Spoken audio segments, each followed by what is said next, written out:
하나님의 말씀 시편 82편 1절에서 8절의 말씀입니다. 시편 82편 1절에서 8절의 말씀 우리 한 목소리로 같이 읽도록 하겠습니다. 시작. 하나님은 신들의 모임 가운데 서시며 하나님은 그들 가운데에서 재판하시느니라. 너희가 불공평한 판단을 하며 악인의 낫보기를 언제까지 하려느냐. 셀라. 가난한 자와 고아를 위하여 판단하며 곤란한 자와 빈궁한 자에게 공의를 베풀지며 가난한 자와 궁핍한 자를 구원하여 악인들의 손에서 건질지니라 하시는도다. 그들은 알지도 못하고 깨닫지도 못하여 흑암 중에 왕래하니 땅의 모든 터가 흔들리도다. 내가 말하기를 너희는 신들이며 다 지존자의 아들들이라 하였으나 그러나 너희는 사람처럼 죽으며 고관의 하나같이 넘어지리로다. 하나님이여 일어나사 세상을 심판하소서. 모든 나라가 주의 소유이기 때문이니이다. 아멘. 오늘 말씀의 제목은 공의와 긍휼을 지향하는 삶이라는 제목으로 말씀을 나눕니다. 오늘 본시는 시인이 지금 불의한 재판관들에 대한 고발을 하고 있습니다. 그리고 이들에게 임할 절대 재판관이신 하나님의 엄정한 심판 경고를 통해서 지금 사회의 정의 구현을 염원하고 있는 시가 오늘 본문의 시입니다. 내용 관찰 문제 1번을 보시면은 시인은 온 세계의 통치자이신 하나님의 위엄을 어떻게 표현합니까? 자, 1절 읽어봅니다. 시작. 하나님은 신들의 모임 가운데 서시며 하나님은 그들 가운데에서 재판하시느니라. 자, 하나님은 이 세상을 공의로 다스리시는 통치자이십니다. 그래서 시인은 지금 온 세계의 통치자이신 하나님의 위엄을 천상의 모임에 우뚝 서신 것처럼, 그리고 인간 통치자들 위에 서시는 분으로, 그래서 훗날 그들을 심판하실 것으로 표현하고 있습니다. 그러니까 세상 모든 권세의 출처는 어디에서부터 나옵니까? 천지의 주제이신 하나님으로부터 나오는 겁니다. 그죠? 하나님이 통치자들을 세우시고 하나님이 그들에게 권세를 부여하시는 거예요. 만약 통치자가 하나님의 뜻에 부합하지 못합니다. 하나님의 뜻에 따라 통치하지 않습니다. 그럼 하나님이 어떻게 하십니까? 그를 폐하시기도 합니다. 그리고 다른 사람을 세우시기도 합니다. 그게 하나님이 온 세상의 통치자이시오 심판자이심을 보여주는 거죠. 자, 2절을 읽어보겠습니다. 2절 시작. 너희가 불공평한 판단을 하며 악인의 낫보기를 언제까지 하려느냐. 자, 이 세상을 다스리는 이 통치자들이 원래는 하나님의 공의를 실현할 대리자로 부름을 받은 겁니다. 그런데 그들이 어떻게 하고 있습니까? 불공평한 판단을 하고 있습니다. 악인의 죄를 눈감아주는 행위를 계속 해오고 있다는 겁니다. 이것은 그들 자신을 대리자로 세우신 하나님에 대한 반역행위입니다. 하나님이 세우시는 이스라엘을 불의의 부정의 나락에 지금 떨어뜨리는 거예요. 백성들로 하여금 그 하나님의 의로우심과 하나님의 그 공평하심으로부터 멀어지게 하는 패역한 행위라는 겁니다.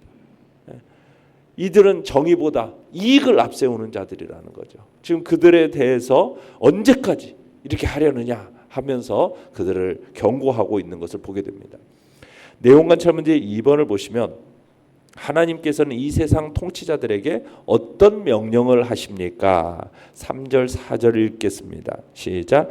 가난한 자와 고아를 위하여 판단하며 곤란한 자와 빈궁한 자에게 공의를 베풀지며 가난한 자와 궁핍한 자를 구원하여 악인들의 손에서 건질지니라 하시는도다. 자, 하나님께서는 이 세상의 통치자들이 마땅히 행해야 할 바가 무엇인지를 명령하십니다. 그들에게 하나님이 명하시는 바는 뭡니까? 뭐예요? 바로 가난한 자와 궁핍한 자들, 고아와 같은 사회적 약자들을 위해서 공의를 베풀고 그들을 악인들의 손에서 건져내는 겁니다. 그러니까 공의에 기초한 그 재판과 긍휼을 베풀 것을 명령하고 있는 거죠. 고아와 가부는 이 당시의 가부장적 사회에서 가장 보호자를 상실한 존재들 아닙니까? 그러니까 자연스레 공동체 내에서 사회적으로 경제적으로 불평등한 대접을 받기가 쉬웠던 사람들입니다. 특별히 당시 관습에는 여자들과 어린 아이들이 굉장히 불평등한 대접을 받지 않습니까? 그들의 요구나 그들의 자기 권리나 권리 주장이 무시되는 것이 보통이었던 시대였어요. 따라서 이들은 자신들이 억울한 일, 불공평한 사회적인 대접으로 인해서 어떻게 보면 점점 더 피폐한 그러한 삶의 자리로 떨어질 수밖에 없었습니다. 그러나 하나님은 이러한 자들에 대해서 깊은 관심과 애정을 갖고 계신다는 거예요. 하나님께서는 이들을 각별한 존재로 여기신다는 겁니다. 그래서 하나님께서는 이 세상에 통치자들을 세우신 이유가 뭐라고 얘기하고 있느냐? 이들과 같은 사회적 약자들이 억울함을 호소하고 그로 인해서 그들의 권익을 되찾아주게 하는데 이 세상에 통치자들이 있다라는 거죠. 그렇게 하나님의 대리자로서 억울한 자들을 정죄해야 할, 억울하게 하는 자들을 정죄해야 할 그런 통치자들이 뭐 하고 있다는 거? 오히려 부당한 판결로서 이들을 억울하게 하게 하고 있다는 거예요. 그들의 보호자이심을 자처하신 절대 재판장이신 하나님의 분노를 촉발시키는 게 아니냐겠느냐는 거예요. 약자라는 이유로 억울한 일을 당하는 그 마땅히 누려야 할 권리를 되찾아주는 것. 이게 바로 하나님을 대리하는 재판장들이, 이 세상의 통치자들이 서야 할 자들이고 그들이 감당해야 할 부분인데, 그런데 그들이 그렇지 못한 것에 대한 책망을 하고 있는 것입니다. 자, 연구한 묵상 문제 3번입니다. 성도가 공의와 긍휼을 지향하는 삶을 살아야 하는 이유는 무엇입니까? 성도는 어떤 존재입니까? 성도는 통치자들과 마찬가지로 하나님을 대신해서 이 세상을 다스리는 왕과 고관과 같은 사람들입니다. 그렇기 때문에 우리가 이 땅에서 성도라는 위치도 바로 세상의 통치자와 동일한 그런 자로서 하나님을 대신해서 이 세상을 다스리는 존재로 부름을 받았기 때문에 공의와 긍휼을 지향하는 삶을 살아야 돼요. 하나님의 의로우심을 반영하는 삶, 그게 바로 우리가 살아가는 삶의 모습이지 않습니까? 하나님의 형상을 참으로 회복한 우리들은 하나님의 의로운 존재로서 의로우심을 반영하는 삶을 살아야 되는 거고, 하나님께서 이 세상에 속히 완전히 통치하시고 또한 이 세상에 공의를 나타내시기를 우리는 또한 간구하며 살아가는 삶을 살아야 합니다. 우리 성도는 하나님이 어떤 분이십니까? 하나님이 바로 공의와 긍휼을 지향하시는 분이에요. 그렇기 때문에 우리는 이 땅 가운데 하나님의 공의가 실현되기를 위해서 간절히 기도하고 공의를 실현해 나가야 되며, 사회적인 약자들을 돌아보고 그들을 돌봐야 하는 사명이 바로 우리들에게 있는 것입니다.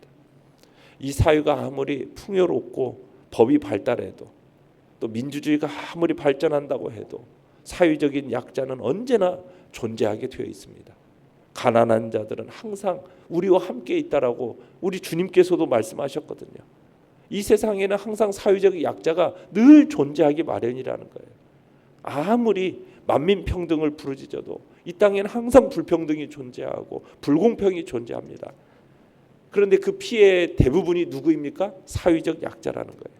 그래서 교회는 우리 주변에 있는 사회적인 약자들을 돌보는 일에 힘써야 된다라는 사실입니다. 어떻게 보면 교회의 가장 중요한 임무 중에 하나가 바로 자비와 긍휼을 베푸는 모습이 바로 교회의 임무 중에 하나라는 거죠. 5절을 한번 읽어보겠습니다. 5절 시작. 그들은 알지도 못하고 깨닫지도 못하여 흑암 중에 왕래하니 땅의 모든 터가 흔들리도다. 자, 이 세상의 통치자들이 불의를 자행하게 되는 이유가 뭔가? 그 이유에 대해서 뭐라고 설명하고 있습니까? 그들은 하나님의 공의에 대해서 알지도 못하고 깨닫지도 못한다는 거예요. 지금 자신들이 불의를 행하고 있다는 사실에 대해서 전혀 분별하지도 못하는 상태 가운데 있기 때문에 지금 그런 일을 저지르고 있는 거죠. 그러니까 이 세상의 통치자들이 도덕적인 영적인 지각이 없음으로 인해서 거리낌 없이 악을 행하고 있는 거죠. 그들이 어둠 속을 걷고 있는 것이 자발적이고 의도적이고 또 지속적으로 그런 일이 계속되어 온 겁니다. 자, 이러한 불의한 이 세상의 통치자들의 악행이 얼마나 위험스럽고 악한 결과를 초래하는지 그것을 어떻게 표현하고 있습니까? 땅의 모든 터가 흔들린다, 이렇게 표현하고 있어요. 땅의 터가 흔들린다라는 것이 무슨 얘기입니까? 지진이죠, 지진. 바로 불의한 이 세상의 통치자들의 악행의 결과를 지진에 빗대고 있는 겁니다. 그들의 하는 일이 얼마나 심각하고 몸서리치는 사회적인 폐해를 갖고 오는지 그것에 대해서 고발하고 있는 거죠. 6절 7절 읽어보겠습니다. 시작. 내가 말하기를 너희는 신들이며 지존자의 아들들이라 하였으나 그러나 너희는 사람처럼 죽으며 고관에 하나같이 넘어지리로다. 이 세상의 통치자들 향해서 하나님께서 신들이다, 지존자의 아들들이다, 이렇게 지금 말하고 있잖아요. 이것은 온 세상의 주관자여 모든 존재보다 뛰어나신 하나님께서 이들에게 세상을 다스리고 공의를 실현하고 사람을 재판할 권한을 위임해 주셨다라는 것을 얘기하고 있는 겁니다. 더 나아가서 세상의 모든 권세는 오직 하나님으로부터 나오고 하나님만이 통치자를 세우고 그 권한을 위임할 수 있다라는 사실을 보여주기도 하는 겁니다. 그러니까 시인은 지금 하나님께 받은 바 그 특권을 이들이 완전히 무시하고 어떻게 보면 반대로 막 행동함으로써 그 빚어지는 결과가 뭐라고 얘기하고 있습니까?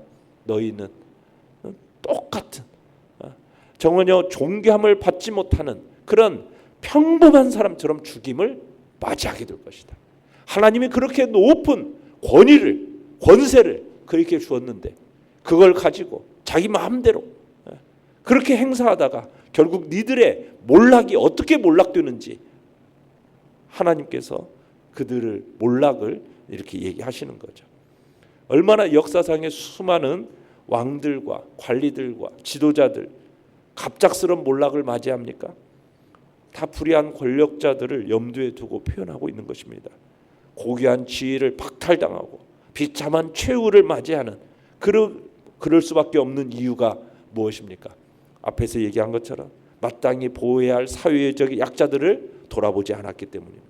더 나아가서 하나님께서 위탁하신 그 공의로운 직분을 제대로 수행하지 못하고 오히려 하나님을 거역하고 하나님의 대리자로서의 직무를 망각하니까 하나님께서 그들을 완전히 몰락시켜 버린다. 하나님을 무한케 하고 멸시케 했기 때문에 그들을 몰락시킨다라고 말씀하고 있는 겁니다. 느낀 점 4번입니다. 하나님의 심판을 간구하는 시인의 모습에서 무엇을 느낍니까? 8절을 한번 읽어보겠습니다. 시작. 하나님이여 일어나사 세상을 심판하소서. 모든 나라가 주의 소유이기 때문이니이다. 자, 하나님의 그 종말론적인 심판을 통해서만 완전한 공의가 실현될 것을 우리는 느끼게 됩니다. 지금까지 하나님의 말씀을 통해서 불의한 이 세상의 통치자들의 그 불공평한 재판을 책망하고 경고하던 시인이 이제는 이 세상에 대한 종말론적인 심판을 기원하고 있는 거예요. 그러면서 이 시를 마무리 짓고 있습니다. 이 세상의 통치자라고 해서 일반 사람과 크게 다르지 않거든요. 그렇지 않습니까? 그들은 다른 사람과 동일한 본성을 똑같이 가지고 있는 존재들이에요. 그들도 죄의 본성을 그대로 가지고 있어요. 신이 아닙니다. 인간적인 한계를 지니고 있는 존재예요. 그런 존재이기 때문에, 인간이기 때문에 아무리 인간의 이 세상의 통치자라 할지라도 재판관이라 할지라도 완전한 공평한 재판을 기대하기가 어려운 겁니다. 얼마든지 악의 유혹을 받을 수 있고 인간적인 한계로 인해서 아무리 공평하게 재판을 한다 하더라도 오류를 범할 수밖에 없죠. 자신의 양심과 법에 따라 재판을 한다고 하지만은 어떻게 보면은 결국 인간의 통치자의 재판이라는 것은 한계가 있고 완전한 사회 정의 구현을 이룬다라는 것은 불가능한 겁니다. 오늘 사회에도 얼마나 많은 그릇된 재판들이 이루어지고 있습니까? 동일한 법의 잣대를 들이댄다고 하지만은 어떻게 보면은 가진 자와 가지지 못한 자에 대한 동일한 법잣대가 들여지지 않는 것이 또한 이 시대이기도 한 거지 않습니까? 그래서 사람들이 유전 무죄, 무전 유죄, 돈 있으면 사람이 죄가 없고 돈 없으면 다 죄가 된다라고. 어떻게 보면은 이 사회에서 공평한 재판을 기대한다라는 것은 불가능하다라는 것을 보여주는 이야기지 않습니까?